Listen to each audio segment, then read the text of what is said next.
Hello, എല്ലാവർക്കും മാഡീസ് ഒഡീസി എന്ന YouTube ചാനലിലേക്ക് സ്വാഗതം. ഇന്ന് നമ്മൾ പഠിക്കാൻ പോകുന്നത് ക്ലാസ് 9 ഹിസ്റ്ററിയിലെ unit 1 moving towards from the stone age. പറയാം. Okay. Archaeologists divide human history into different stages on the basis of materials used for making tools. അപ്പോൾ ഈ ആർക്കിയോളജിസ്റ്റുകൾ നമ്മുടെ മനുഷ്യ ചരിത്രത്തിനെ ഡിവൈഡ് ചെയ്തിരിക്കുന്നത് എങ്ങനെയാണെന്ന് വെച്ചാൽ on the basis of materials used for making tools. ഈ ഉപകരണങ്ങൾ, ഈ ഓരോരോ ടൂൾസ് ഉണ്ടല്ലോ, നിർമ്മിക്കാൻ വേണ്ടി ഉപയോഗിച്ച മെറ്റീരിയൽസിനനുസരിച്ചാണ് അവർ എന്ത് ചെയ്തത്, ഹ്യൂമൻ ഹിസ്റ്ററിനെ ഡിവൈഡ് ചെയ്തത്. അപ്പോൾ അതിലൊന്നാണ് സ്റ്റോൺ ഏജ്. സ്റ്റോൺ ഏജിൽ അവർ എന്തായിരിക്കും ഉപയോഗിച്ചിരിക്കുന്നത്? സ്റ്റോൺ ടൂൾസ് ആയിരിക്കും ഉപയോഗിച്ചിരിക്കുന്നത്. സ്റ്റോൺ ഏജിനെ തന്നെ വീണ്ടും 3 ആയിട്ട് ഡിവൈഡ് ചെയ്തിട്ടുണ്ട്. അതാണ് പാലിയോലിത്തിക് ഏജ്, മെസോലിത്തിക് ഏജ്, അതുപോലെ നിയോലിത്തിക് ഏജ്. പാലിയോലിത്തിക് എന്ന വാക്കിന്റെ അർത്ഥം എന്ന് വെച്ചാൽ പ്രാചീന ശിലായുഗം എന്നാണ്. മെസോലിത്തിക് എന്ന് വെച്ചാൽ മധ്യശിലായുഗം. നിയോലിത്തിക് എന്ന് പറഞ്ഞാൽ നവീന ശിലായുഗം. പാലിയോ എന്ന വേർഡിന്റെ അർത്ഥം ഓൾഡ് എന്നും ലിത്തിക് എന്ന വേർഡിന്റെ അർത്ഥം സ്റ്റോൺസ് എന്നും ആണ്, അല്ലെങ്കിൽ റോക്സ് എന്നും ആണ്. മീസോ എന്ന് പറഞ്ഞാൽ മിഡിൽ ആയിട്ടും നിയോ എന്ന് പറഞ്ഞാൽ പുതിയത് എന്നുള്ള അർത്ഥമാണ്, അല്ലെങ്കിൽ നവീന, ന്യൂ എന്നുള്ള അർത്ഥമാണ്. സ്റ്റോൺ ഏജ് കഴിഞ്ഞു അതാണ് മെറ്റൽ ഏജ്. മെറ്റൽ ഏജിനെ ബ്രോൺസ് ഏജ് എന്നും അയൺ ഏജ് എന്നും ഡിവൈഡ് ചെയ്തിട്ടുണ്ട്. ഇതിന് ഇടയ്ക്ക് ഒരു ഏജ് ഉണ്ട്, അതിന്റെ പേരാണ് ചാൽക്കോളിത്തിക് ഏജ്. അതിന് ഈ ചാപ്റ്ററിൽ പറയുന്നുണ്ട്, നമുക്ക് നോക്കാം. അതിന് തന്നെ നോക്കാനുള്ളതാണ് പാലിയോലിത്തിക് ഏജ്. നേരത്തെ പറഞ്ഞല്ലോ, paleo means old, lithic means stone. Palaeolithic ഏജിൽ അവർ റഫ് സ്റ്റോൺ ടൂൾസ് ആണ് ഉപയോഗിച്ചിരുന്നത്. അതിനെ എന്താണ്, അതുകൊണ്ട് ഏജ് ഓഫ് ഹണ്ടേഴ്സ് എന്നാണ് അറിയപ്പെട്ടത്. അപ്പൊ നമുക്ക് പാലിയോലിത്തിക് ഏജിൽ തന്നെ ഡെവലപ്മെന്റ് ഓഫ് ടൂൾസ് കാണാൻ പറ്റുന്നുണ്ട്. Utilization, fashioning and standardization. കാരണം ഈ 3 മെത്തേഡ്സ് ആണ് ഡെവലപ്മെന്റ്സ് ഓഫ് ടൂൾസിന്റെ. ആദ്യം ഒരു യൂട്ടിലൈസേഷൻ, അവർക്ക് എന്താണ് അവൈലബിൾ ആയിട്ടുള്ള സ്റ്റോൺസ് വെച്ച് അവരുടെ ഉപയോഗത്തിന് അവർ ഉപയോഗിച്ചു. അത് കഴിഞ്ഞ് അവർ എന്ത് ചെയ്തു, അതിനെ ഷേപ്പ് മാറ്റി, അതിനെ അവർക്ക് വേണ്ട രീതിയിലുള്ള ഷേപ്പ് മാറ്റി അവർ ഫാഷനിങ് ചെയ്ത് ഉപയോഗിച്ചു. അത് കഴിഞ്ഞ് ഓരോരോ പർപ്പസിന് വേണ്ടി അവർ സ്പെസിഫിക് ആയിട്ടുള്ള ടൂൾസ് ഉണ്ടാക്കി. അതിനെ പറയുന്ന പേരാണ് സ്റ്റാൻഡർഡൈസേഷൻ. അടുത്ത പേജ് നോക്കാം. Type of stone tools. ഇത് പെബിൾ ടൂൾസ്, പിന്നെ ബൈഫേസ് കോർ ടൂൾസ്. ഈ കോറും ഫ്ലേക്കിന്റെ അർത്ഥം എന്താണെന്ന് വെച്ചാൽ ഒരു കല്ല്, ഒരു റോക്കിനെ നമ്മൾ എന്നത് മറ്റൊരു റോക്കുമായിട്ട് ഇടിക്കുമ്പോഴത്തേക്കും ആ ചിതറി വീഴുന്ന കഷ്ണങ്ങളെ പറയുന്ന പേരാണ് ഫ്ലേക്സ്. ആ ചിതറി വീഴാതെ നമ്മുടെ കയ്യിൽ തന്നെ ഇരിക്കുന്ന ഭാഗമാണ് core. Type of stone tools. ഇപ്പോൾ എന്താണ്, പാലിയോലിത്തിക് മെന്ന് പല പല ടൈപ്പ് ഓഫ് സ്റ്റോൺ ടൂൾസ് ഉപയോഗിച്ചിരുന്നു. ഒന്നാമതാണ് പെബിൾ ടൂൾസ്, അതുപോലെ biface core tools, flake tools, chopping tools, അതുപോലെ stone tools made using blade technique. അപ്പോൾ ഇതിനൊക്കെ ഓരോ പ്രത്യേകതകളുണ്ട്. പെബിൾ ടൂൾസ് ഒരു യൂട്ടിലൈസേഷന്റെ ഭാഗമാണ്, അവർ ഉള്ളൊരു സ്റ്റോൺ വെച്ച് അവർ ഉപയോഗിച്ചു. ബൈഫേസ് കോർ ടൂൾസ് ഒക്കെ എന്താണ്, ഫാഷനിങ് ചെയ്ത് ഉപയോഗിച്ചതാണ്. അതുപോലെ ഇതൊക്കെ ഈ stone tools made out of blade technique ഒക്കെ എന്താണ്, ഫാഷനിങ്ങിന്റെ ഒരു ഭാഗമാണ്. അതുപോലെ ഫ്ലേക്ക് ടൂൾസ് ഒന്നും അങ്ങനെ ഫാഷനിങ്ങിന്റെ ഭാഗമാണെന്ന് നമുക്ക് പറയാൻ പറ്റില്ല, ഏകദേശം ഒരു ഫാഷനിങ്ങിന്റെ ഭാഗമായിട്ട് നമുക്ക് കണക്കാക്കാം. അതുപോലെ ഈ ചോപ്പിംഗ് ടൂൾസ് ഒരു സ്റ്റാൻഡർഡൈസേഷന്റെ ഭാഗമാണ്, കാരണം അവർ പ്രത്യേക ആവശ്യത്തിന് വേണ്ടിയാണ് ആ ടൂൾ നിർമ്മിച്ചത്. അതുപോലെ പല പല ബോൺസ് വെച്ച് പല പല ടൂൾസും ഉണ്ടാക്കിയിരുന്നു. അതുപോലെ തന്നെ പാലിയോലിത്തിക് മെന്നിന് വേറൊരു പ്രത്യേകതയാണ് കേവ് പെയിന്റിങ്സ്. അപ്പോൾ കേവ് പെയിന്റിങ്സിൽ എന്താണ്, ഒരു വേരിയസ് കളേഴ്സ്, പല പല നിറങ്ങൾ അവർ ഉപയോഗിച്ചിരുന്നു. എങ്ങനെ നിറങ്ങൾ കിട്ടിയെന്ന് വെച്ചാൽ grinding plants and fruits.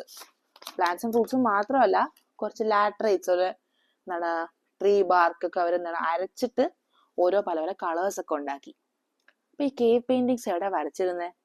കേവ്സിന്റെ inner വാൾ, ഉള്ളിലുള്ള ഉൾഭിത്തികളിലാണ് ഈ പെയിന്റിങ്സ് വരച്ചിരുന്നത്. അപ്പൊ ഈ ഉൾഭിത്തികളിൽ എന്താണ്, സൺലൈറ്റ് അടിക്കത്തില്ല, അതുകൊണ്ട് ഈ പെയിന്റിങ് ലോങ് ലാസ്റ്റിംഗ് ആണ്.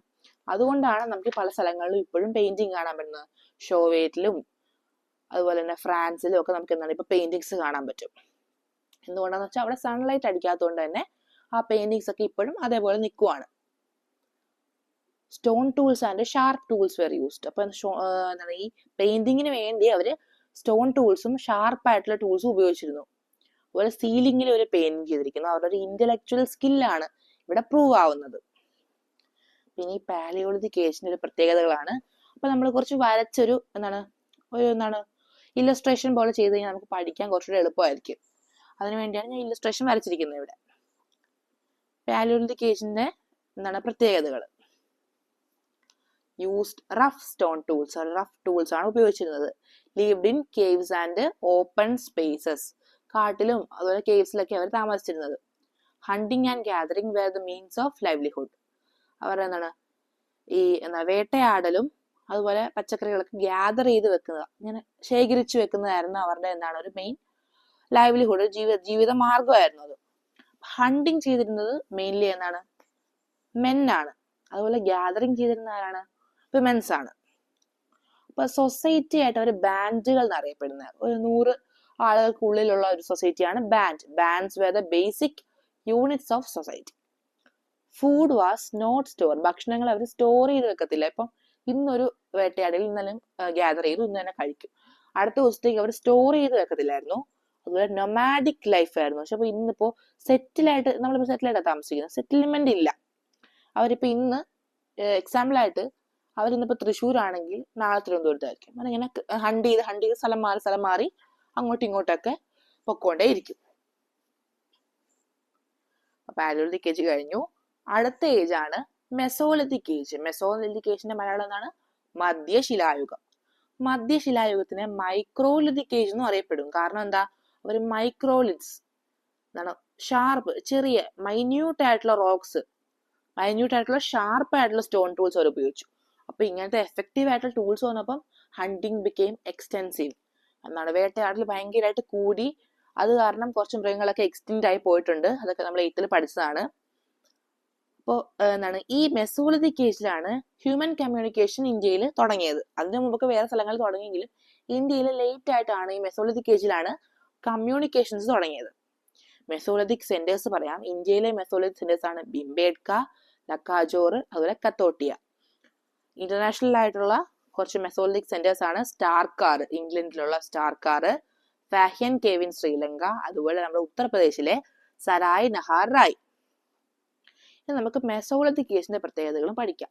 അതിന് നമ്മൾ ഇല്ലസ്ട്രേഷൻ, ചെറിയ ഇല്ലസ്ട്രേഷൻ, നിങ്ങളൊക്കെ നോട്ട്സ് ഒക്കെ എഴുതുമ്പോൾ ഇതുപോലെ ചെറിയ ഇല്ലസ്ട്രേഷൻസ് കൊടുത്തു കഴിഞ്ഞാൽ പഠിക്കാൻ കുറച്ചുകൂടെ എളുപ്പമാണ്. എക്സാമിനൊക്കെ നമ്മൾ ഇത് ഓർക്കും, പഠിക്കാൻ കുറച്ചുകൂടെ ഈസി ആയിരിക്കും. Use of microliths or very small tools, ചെറിയ ടൂൾസ് ആണ്, ചെറിയ ഷാർപ്പ് ആയിട്ടുള്ള ടൂൾസ് ആണ് അവർ ഉപയോഗിച്ചിരുന്നത്. അപ്പൊ ഹണ്ടിങ് നല്ല എഫക്റ്റീവായി. Apart from hunting and gathering, fishing became a mean of livelihood.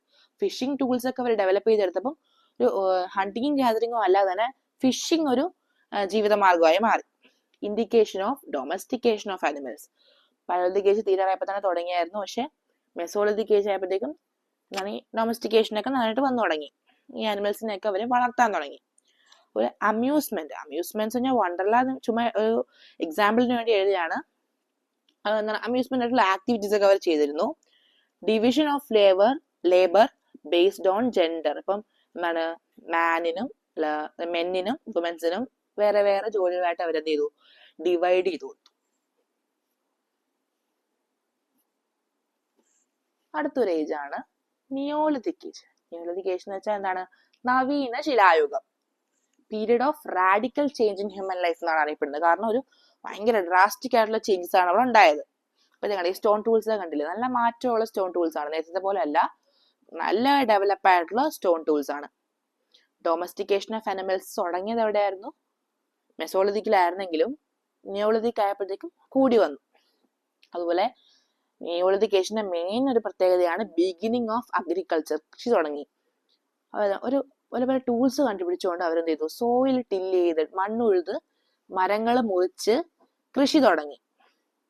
കൃഷിയുടെ കൂടെ തന്നെ ഡൊമസ്റ്റിക്കേഷനും ഉണ്ട്. കന്നുകാലികളെയൊക്കെ വളർത്താൻ തുടങ്ങി. അങ്ങനെ ചെയ്തപ്പോഴത്തേക്കും അവൈലബിലിറ്റി ഓഫ് ഫുഡ് പ്രൊഡക്ട്സ് ഉണ്ടായി. നല്ല ഫുഡ്, ആൾക്കാർക്ക് നല്ല കൃഷി ചെയ്തുകൊണ്ട് തന്നെ ഫുഡൊക്കെ ഉണ്ട്. അവർ സ്റ്റോർ ചെയ്തൊക്കെ വെക്കാൻ തുടങ്ങി. അപ്പൊ ഈ കൃഷി തുടങ്ങിയപ്പോൾ എന്ത് പറ്റി? പെർമനന്റ് സെറ്റിൽമെന്റ്സ് ഉണ്ടായി. അതുകൊണ്ട് അഗേറിയൻ വില്ലേജസ്, അഗ്രികൾച്ചറായിട്ട് ബന്ധപ്പെട്ട ഒരുപാട് വില്ലേജുകൾ ഉണ്ടായി വന്നു. അപ്പൊ ഫുഡ് പ്രൊഡക്ട്സ് ഉള്ളതുകൊണ്ട് തന്നെ ബ്രിക്സ് ആൻഡ് പോട്ടറി വന്നു. ബ്രിക്സ് ഒക്കെ ഉള്ളതുകൊണ്ട് നമുക്ക് എന്ത് ചെയ്തു? ബിൽഡിങ്ങുകൾ പണിതിട്ട് ഈ ഗ്രെയിൻസ്, ധാന്യങ്ങളൊക്കെ സൂക്ഷിച്ചു വെക്കാൻ പറ്റി. അപ്പോൾ ഒരു ഒക്കുപേഷനായിട്ട് വന്നതാണ് പോട്ടറി, വീവിങ് ഒക്കെ. ഒരു ഒക്കുപേഷനായി മാറി, ഒരു ജോലികളായി മാറി. ഇതൊക്കെയാണ് സോഷ്യൽ ചേഞ്ചസ്. ഈ സോഷ്യൽ ചേഞ്ചസിനെയാണ് നിയോളിതിക് റെവല്യൂഷൻ, ഗോൾഡൻ ചൈൽഡിന്റെ നിയോളിതിക് റെവല്യൂഷനിൽ പറയുന്നത്. അപ്പം മേജർ ആയിട്ടുള്ള നിയോളിതിക് സെന്റേഴ്സ് ആണ് ജെറീക്കോ, ജാർമോ, മേഗാർ ആൻഡ് അലിഗോഷ്. നിയോളിതിക് ഏജിന്റെ ഒരു കുറച്ച് പ്രത്യേകതകളാണ്. പോപ്പുലേഷൻ ഗ്രോത്ത്, നന്നായിട്ട് ഫുഡൊക്കെ കിട്ടിയപ്പോഴത്തേക്കും എന്താണ് പോപ്പുലേഷൻ കൂടി വന്നു. Increase in human settlements, population കൂടിയപ്പോൾ എന്താണ് സെറ്റിൽമെന്റ്സും കൂടി. കോംപ്ലക്സ് സോഷ്യൽ ഓർഗനൈസേഷൻ, മറ്റേ നമ്മൾ നേരത്തെ പഠിച്ചു 100 പേരുള്ള ആ ഒരു സോഷ്യൽ ഓർഗനൈസേഷൻ അല്ല, ഒരുപാട് ആൾക്കാരായപ്പോഴത്തേക്കും വേറെ വേറെ വേറെ വേറെ രീതിയായി. ഷോർട്ടേജ് ഓഫ് ഫുഡ് ഉണ്ടായി. പോപ്പുലേഷൻ ഗ്രോത്ത് ആയപ്പോൾ എന്ത് പറ്റി? ഫുഡ് ഷോർട്ടേജ് ഉണ്ടായി. ഒരു ചേഞ്ച് ഇൻ ടെക്നോളജി, ഇത്രയും കാലം ഉപയോഗിച്ച ടെക്നോളജി അല്ല, ഒരു വേറെ പുതിയൊരു ടെക്നോളജിയായി മാറി. അടുത്ത ഒരു ഏജ് ആണ് ചാൽക്കോളിതിക് ഏജ്. ചാൽക്കോളിതിക് ഏജിൽ അവരെന്ത് ചെയ്തു? സ്റ്റോൺ ടൂൾസും ഉപയോഗിച്ചു, ബ്രോൺസ് ടൂൾസും ഉപയോഗിച്ചു. അതുകൊണ്ട് തന്നെ എന്താ പറയുന്നത്, എന്താണ് ചാൽക്കോളിതിക് ഏജ് എന്നാണ് പറയുന്നത്. എക്സാമ്പിൾ ആയിട്ട് നമ്മുടെ കാറ്റൽ ഹൊയൂക്ക് ഇൻ ടർക്കി, അതുപോലെ രാജസ്ഥാൻ, മധ്യപ്രദേശ്, മഹാരാഷ്ട്രയിലൊക്കെ എന്താണ് ചാൽക്കോളിതിക് സെന്റേഴ്സ് ഉണ്ട്. അടുത്തൊരു പ്രധാനപ്പെട്ട ഏജ് ആണ് മെറ്റൽ ഏജ്. സ്റ്റോൺ ഏജ് കഴിഞ്ഞാൽ അടുത്ത ഏജ് ആയിരുന്നു മെറ്റൽ ഏജ്. മെറ്റൽ ഏജിൽ ഹ്യൂമൻസ് മെറ്റൽ ഉപയോഗിക്കാൻ തുടങ്ങി. കല്ലുകൾ പൂർണ്ണമായിട്ട് ഒഴിവാക്കിയിട്ട് മെറ്റൽസ് യൂസ് ചെയ്യാൻ തുടങ്ങി. Copper was the first metal used by humans. മനുഷ്യർ ആദ്യമായിട്ട് ഉപയോഗിച്ച മെറ്റൽ ആയിരുന്നു കോപ്പർ. ഈ കോപ്പറും ടിന്നും കൂടെ ചേർന്ന അലോയ് ആണ് ബ്രോൺസ്. കോപ്പറും ടിന്നും കൂടെ ചേർന്ന അലോയ് ആണ് ബ്രോൺസ്. അപ്പൊ എന്താണ് example for copper usage? Catal Hoyuk in Turkey, Ali Kosh in Iran. 7000 BC എന്ത് ഉപയോഗിച്ചിരുന്നത്? ഈ കോപ്പറൊക്കെ ഈ മെറ്റൽ ഏജ് ഒക്കെ നടന്നിരുന്നത്. അടുത്താണ് ബ്രോൺസ് ഏജ്. ബ്രോൺസ് എന്താണ്? കോപ്പറിന്റെയും ടിന്നിന്റെയും അലോയ് ആണ്. എന്തുകൊണ്ടാണ് ബ്രോൺസ് ഉപയോഗിക്കാൻ കാരണം വെച്ചാൽ സ്ട്രോങ്ങർ ദാൻ കോപ്പർ. ടൂൾസ് ഒക്കെ ഉണ്ടാക്കുമ്പോൾ കോപ്പറിനേക്കാളും സ്ട്രോങ് ആണ് ബ്രോൺസ്. ബ്രോൺസ് ഉപയോഗിച്ചപ്പോഴത്തേക്ക് അർബൻ ലൈഫ്, അർബൻ സെറ്റിൽമെന്റ്സ് തുടങ്ങി. അതുപോലെ ക്രാഫ്റ്റ്, പല പല വിദ്യകൾ, അതുപോലെ ട്രേഡ്, കച്ചവടം, മെറ്റൽ ഫെസിലിറ്റീസ് ഒക്കെ ഉണ്ടായി. പിന്നെ എക്സാമ്പിൾ ആണ് ഹാരപ്പ, മൊഹൻജദാരോ, ലോഥൽ ഒക്കെ നമ്മൾ പഠിച്ചിട്ടുണ്ട്. 8ൽ പഠിച്ചതാണ് ഹരപ്പയും മൊഹൻജദാരോ ഒക്കെ. നമ്മുടെ ചാപ്റ്ററിന്റെ അവസാനത്തിലേക്ക് വരുവാണ് നമ്മൾ. ഇതാണ് വേദിക് പീരീഡ്. വേദിക് പീരീഡ് 1500 മുതൽ 600 BCE നടന്നത്. പറയാലോ, ഈ യൂറോപ്പിൽ നിന്ന് ആര്യൻസ് അവരുടെ പോപ്പുലേഷൻ കൂടിയതുകൊണ്ട് മൈഗ്രേറ്റ് ചെയ്ത് എവിടെ വന്നത്? സപ്തസിന്ധു റീജിയനിലേക്കാണ് മൈഗ്രേറ്റ് ചെയ്ത് വന്നത്. സപ്തസിന്ധു റീജിയൻ എന്ന് വെച്ചാൽ 7 നദികൾ ചേർന്നുള്ള നദി ഏതാണ്? സപ്തസിന്ധു റീജിയൻ. ശരിക്കും പറഞ്ഞാൽ 6 നദികളാണ്. 7ാമത്തെ നദി എന്ന് പറഞ്ഞാൽ സരസ്വതി എന്ന് പറഞ്ഞ ഒരു നദിയാണ് 7ാമത്തെ നദി. അപ്പൊ എന്താണ് വേദിക് ഏജിനെ 2ആയിട്ട് ഡിവൈഡ് ചെയ്തിട്ടുണ്ട്. ഏർലി വേദിക് പീരീഡും ലേറ്റർ വേദിക് പീരീഡും. ഏർലി വേദിക് പീരീഡിലാണ് ഋഗ്വേദം കമ്പോസ് ചെയ്തത്. ലേറ്റർ വേദിക് പീരീഡിലാണ് യജുർവേദം, അഥർവവേദം, സാമവേദങ്ങളൊക്കെ കമ്പോസ് ചെയ്തത്. അപ്പൊ നമുക്ക് നോക്കാം പ്രത്യേകതകള്. അപ്പൊ ഇത് ഇല്ലസ്ട്രേഷനിൽ കൊടുത്തിട്ടുണ്ട്, കുറച്ച് ശ്രദ്ധിച്ചു നോക്കിയാൽ മനസ്സിലാവും. ഞാൻ പറഞ്ഞുതരാം. Early Vedic period and later Vedic period. Early Vedic period എന്ന സപ്തസിന്ധു റീജിയൻ 7 നദികൾ പോഷക നദികളാണ്. ഇൻഡസിന്റെ, സിന്ധുവിന്റെ പോഷക നദികളാണ് ബാക്കിയുള്ള നദികൾ. Sapta Sindhu റീജിയനിലാണ് early Vedic period focus ചെയ്തിരുന്നത്. പക്ഷേ ലേറ്റർ വേദിക് പീരീഡ് ആയപ്പോഴത്തേക്ക് ഗാംഗറ്റിക് പ്ലെയിൻസിലേക്ക് വന്നു തുടങ്ങി. ഉത്തർപ്രദേശ് ആ ഭാഗത്തേക്ക് വന്നു തുടങ്ങി. അതുപോലെ early Vedic period pastoral economy ആയിരുന്നു. കന്നുകാലികളെയൊക്കെ വളർത്തിക്കൊണ്ടിരുന്ന ഒരു പാസ്റ്റോറൽ എക്കോണമി ആയിരുന്നു. ലേറ്റർ വേദിക് പീരീഡ് ആയപ്പോഴത്തേക്കും ഗാംഗറ്റിക് പ്ലെയിൻസിലേക്ക് വന്ന ഫെർട്ടൈൽ സോയിൽ ആയതുകൊണ്ട് അവർ അഗ്രികൾച്ചറിനാണ് കൂടുതൽ ഇമ്പോർട്ടൻസ് കൊടുത്തത്. ഏർലി വേദിക് പീരീഡിലെ ആൾക്കാർ സെമി നൊമാഡ്സ് ആയിരുന്നു. അവർ പൂർണ്ണമായിട്ടും സെറ്റിൽ ചെയ്ത് ഉള്ള ആളും അല്ല, അവർ നൊമാഡിക് ലൈഫും അല്ല. ഒരു സെമി നൊമാഡ്സ്, കുറച്ചു കാലം ഒരു സ്ഥലത്ത് താമസിക്കും, അത് കഴിഞ്ഞ് കുറെ കാലം കഴിഞ്ഞ് അടുത്ത സ്ഥലത്തേക്ക് പോകത്തുള്ളൂ. പക്ഷെ ലേറ്റർ വേദിക് പീരീഡിലാണല്ലോ സെറ്റിൽഡ് ലൈഫാണ്. സ്ഥലത്ത് അവർ സെറ്റിൽ ചെയ്ത് താമസിക്കുകയാണ് സ്ഥിരമായിട്ട്. The forest was cleared and burned for cultivation. അതാണ് അവരുടെ ഇന്നോവേഷൻ ആയിട്ട് പുതിയ കാര്യമായിരുന്നു അവിടെ. പക്ഷെ ലേറ്റർ വേദിക് പീരീഡിലെ പുതിയ കാര്യം എന്തായിരുന്നു? യൂസ് ഓഫ് അയൺ, ഇരുമ്പ് ഉപയോഗിക്കാൻ തുടങ്ങി. The society consisted of many tribes. അപ്പൊ ഏർലി വേദിക് പീരീഡിൽ ട്രൈബ്സ് ഉണ്ടായിരുന്നു. ട്രൈബ് സംഘടനകളൊക്കെ ആയിരുന്നു അവരുടെ ഗവൺമെന്റ് സിസ്റ്റം. പക്ഷെ ലേറ്റർ വേദിക് പീരീഡ് ട്രൈബ് മാറിയിട്ടുണ്ട്. വർണ്ണ സിസ്റ്റം, ബ്രാഹ്മിൻസ്, ക്ഷത്രിയാസ്, വൈശ്യാസ്, ശൂദ്രാസ് എന്നുള്ള വർണ്ണ സിസ്റ്റം സ്ട്രോങ് ആയി. The yagas, sacrifices, were simple and could be done by the head of the family. ഒരു ഫാമിലിയുടെ തലവന് വേണമെങ്കിൽ എന്ത് ചെയ്യായിരുന്നു, യാഗങ്ങൾ നടത്തായിരുന്നു. പക്ഷെ ലേറ്റർ വേദിക് പീരീഡിലേക്ക് വന്നപ്പോഴത്തേക്കും ഈ യാഗങ്ങളൊക്കെ കോംപ്ലിക്കേറ്റഡ് ആയി. അതുപോലെ തന്നെ ഒരു ബ്രാഹ്മിൻസ്, അതുപോലെ ഹയർ കാസ്റ്റ് ആയിട്ടുള്ള ആൾക്കാർക്കുള്ള പ്രിവിലേജ് ആയി മാറി യാഗങ്ങൾ. അതുപോലെ നല്ല കോംപ്ലിക്കേറ്റഡ് ആയി. ഏർലി വേദിക് പീരീഡിലെ വർഷിപ്പ് എന്തായിരുന്നു, നാച്ചുറൽ ഫോഴ്സസ്, പ്രകൃതിദത്തമായ ഫോഴ്സസിനെ വർഷിപ്പ് ചെയ്യുന്നത്. എക്സാമ്പിൾ ആയിട്ട് ട്രീ, നമ്മുടെ നേച്ചർ, അതുപോലെ വാട്ടർ, അതുപോലെ എയർ, സൂര്യൻ, നാച്ചുറൽ ഫോഴ്സസിനെ അവർ പ്രാർത്ഥിച്ചു. പക്ഷെ ലേറ്റർ വേദിക് പീരീഡ് ആയപ്പോഴത്തേക്കും പുതിയ പുതിയ ഡയറ്റീസ്, ആരാധന, പുതിയ പുതിയ ദൈവങ്ങളെ നമ്മൾ ആരാധിക്കാൻ തുടങ്ങി. ബിഗിനിങ് ഓഫ് വേരിയസ് ക്രാഫ്റ്റ്, പുതിയ പുതിയ ക്രാഫ്റ്റ് എന്ന് വെച്ചാൽ പോട്രി, അതുപോലെ അങ്ങനെ പുതിയ പുതിയ കാര്യങ്ങൾ, ക്രാഫ്റ്റ്സ്മാൻഷിപ്പിന് കൂടുതൽ ഇമ്പോർട്ടൻസ് നൽകി. അപ്പൊ ഇതാണ് നമ്മുടെ ചാപ്റ്ററിന്റെ ഒരു വൺ ഷോട്ട്, പെട്ടെന്ന് പറഞ്ഞൊരു എന്താണ് എനിക്ക് തോന്നുന്നു നമ്മൾ പെട്ടെന്ന് ഫുൾ എല്ലാം കവർ ചെയ്തിട്ടുണ്ട്. അത്യാവശ്യം വേണ്ട കാര്യങ്ങൾ കവർ ചെയ്തിട്ടുണ്ട്. ടെക്സ്റ്റ് നന്നായിട്ട് വായിക്കുക, നമുക്ക് എക്സാമിന് നല്ല മാർക്ക് നേടാൻ പറ്റും.